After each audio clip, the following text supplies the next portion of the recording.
Have you ever wondered why you keep attracting the wrong partners even when you know your worth? This is because most women fall into a mind trap that clouds their sense of judgment, which is always leading them to make wrong choices, and at the end of the day they regret their choices. In this video, I'm going to be revealing those traps, tell you why it happened and how you can avoid them. Trust me, you won't want to miss this video. My name is Amarachi. This is Life Binary. Here we talk all things dating, relationship and marriage. If this is something you love, then subscribe and hit the notification bell so you don't miss out on our videos. So now let's get started. Number one, the illusion of the perfect man. One of the biggest mistakes most women make is having it in their head that they can find the perfect man. They always feel like the person they're falling in love with is the perfect man. But let me tell you the truth. There are no perfect humans in this planet Earth. Even you yourself, you are not perfect. The only perfect being is God. Most times, women idealize, in their head, a picture of a kind of man that they feel is perfect due to the movies that you watch, the books you read, and social media.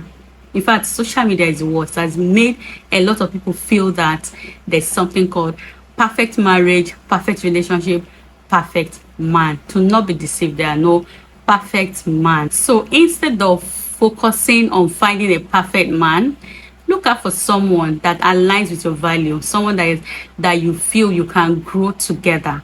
I feel that's the best, finding someone that you can actually grow together. Don't misunderstand me. I'm not talking about finance. Yes, you can grow with someone financially, but what I mean grow together is someone that you guys, you're compatible and you're willing to, grow in the relationship instead of fixing your mind on finding a perfect man, because no man is perfect. Number two, ignoring red flags. A lot of ladies are guilty of this.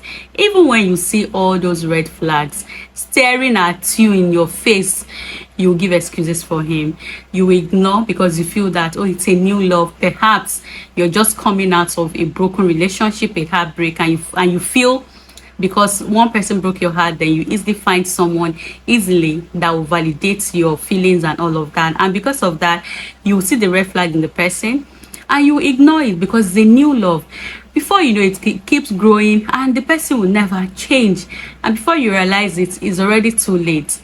So if you want to, choose rightly, you need to ensure that you believe your gut feelings. If something is off, it is off. I tell people from day one, you would know. If you date a guy 2 months and you're seeing that red flags, trust me, don't believe he will change. He won't change.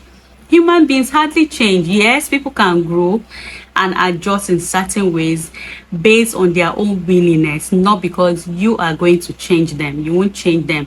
So when you're dating someone and something feels off, believe in that gut feeling that is telling you something is off. Don't neglect it. Neglecting these red flags may lead to heartbreak for you. And that brings me to number three, believing you can change him. It's funny because ladies often believe that they can change a man. I mean, how? It's only God that can change a man. Who are you? God created you, created him directly and created you from his rib, and you feel you can change him? You can't change a man. Ladies, go into a relationship with that mindset. But on the flip side, the men go into a relationship with the mind that ladies never change. Women, naturally, that they don't change. So when they see you and they understand you, they study you, they feel that, okay, I can live with her, they'll marry you. That's when they come for you. But you, as a lady, you go after a man, you go into a relationship with the mindset that you will change him. How? You can't change a man. What you notice now will be there, except the man changes by himself. For example, a guy that smokes or drinks, you cannot change him. His love for you can change him, but that will be his decision. So you won't say, oh, because he loves me, whatever I tell him, he will do. Anybody that tells you that is deceiving you, because men do not do things, do not adjust their ways because you are telling them or you are demanding for that to happen. They adjust on their own accord. For a man that beats, if he beats you today and he tells you sorry, he buys you a gift, you think he will change? He will continue to beat you. That's why a lot of women are in an abusive marriage, abusive relationship, because they feel that the man will change. At the end of the day, they don't change. Any relationship that is built on I will change him, it often leads to disappointment and resentment, because if you're not able to change him, you'll be disappointed. Your heart will be full of resentment. So it's better not to even enter a relationship because you feel you can change him. It won't work. Number 4, prioritizing looks over substance. When you prioritize looks, at the end of the day, neglecting the value. When I mean values, I mean those things are valuable to you. Spiritual life, a man that is calm, that is caring, a loving man, a considerate man. When I have opportunity of talking with ladies, I always tell them to look out for a man that is considerate. Instead of focusing on looks, I'm not saying go for someone that you do not feel attracted to. No. But sometimes good things might come to you in a container that you do not like. Let me use myself for example. When I met my husband, he was very slim. Like, I wasn't even saying his handsomeness. But I looked, away from the from the container. I looked at the content and I accepted him. By the time we got married, after 1 year, one of my friends saw him and like, is this your husband? Like, is this the same person I went for your wedding? I said yes. He had changed. His real body came out and I'm like, wow. You understand? God gave me what I wanted, but it didn't come in the container I expected. Sometimes a man might be handsome, right?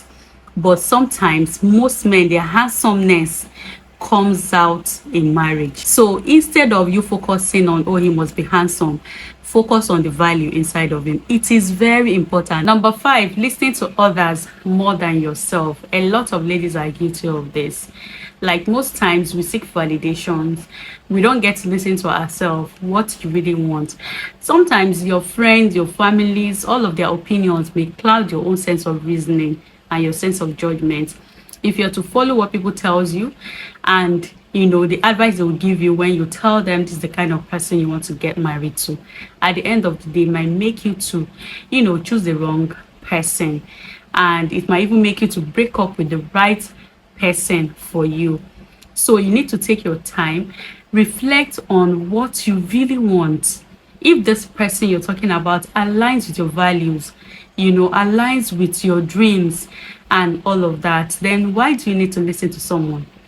If I had listened to people's opinion over mine, trust me, I won't be with the man I am with right now. And it would have been the biggest mistake I would have made in my entire life. Trust me. So when I wanted to get married to my husband, I had different people tell me different things based on their experience. Sometimes people tell you things not because they are wishing you bad or because they don't want the best for you. They give you advice based on their own experience. I had a boss then, my marriage, the news of my marriage came as a shock to them, and what she told me was like, am I sure? Am I going to do a big wedding? That was the question. In this department, you're the first person to get married and you don't want to do a big wedding. I said I wasn't doing a big wedding. In fact, I'm not doing white wedding. I'm just going to do traditional marriage. You understand? And it's not like if I wanted to do it, I don't have family that could support me. But it was a decision between I and my husband at that time. Both of us are young couples, and we were starting our life, on a very small level, and we're okay with it. So we wanted to just do things based on our capacity at that time, and our families were okay with it. They were okay with our decisions. Then an external person that is not even a member of my family was advising me otherwise. I had another of my friend, looked at my husband and she was like, am I really sure of what I'm doing? Like, you can't settle for less. But at the end of the day, I followed my dreams. I followed because I looked at my husband and he fits into my values, what I really want, those things that matter to me. I tell people, do not listen to people. The only person you should listen to is God, and God will speak to you. So whatever God is telling you about that relationship, please follow it. Because at the end of the day, if you follow people's opinions, it will cloud your sense of reasoning. And at the end of the day, you are getting married to the person, and you're the one that will live with that person and not human being. If you do a big wedding and at the end of the day you marry this guy and he frustrates you, what will happen? It's not better you do a small wedding. I'm just using wedding as an example because that was one of the things I got at the discouragement when I was getting married to my husband. Another thing was, I had a friend at that time and someone was comparing me and her. She got married and her husband, they moved into a duplex, right? And young couples too, they move into a duplex. I was getting married and I and my husband rented 1-bedroom flat. We started small and I'm proud of it. I'm proud of where I am today, right? But why compare me with someone else? We are on a different journey. You know, when she told me, I felt bad. Like, are you comparing me with this person? Do you know my story? Do you know where I'm coming from? Do you know where I'm headed? It's not about how fast, but how well. You may live in duplex today, and tomorrow I might build a mansion with the same person. So it doesn't matter. What matters is happiness. Let me tell you the truth. You follow someone that God has designed for you, every other thing will fall in place. And I repeat, every other thing will fall in place. Forget about side distractions. Just remain focused and follow what you want. Follow your dreams. Choosing a partner can be very complicated, but knowing all these mind traps will help you, to avoid them. Remain focused, choose wisely, and be happy at the end of the day. Remember, relationships are about growth, respect, and mutual support. So if you found this video helpful, don't forget to give it a thumbs up, subscribe if you haven't for more relationship tips, and share this video to those that you feel need this advice. Thank you for watching and see you in the next video.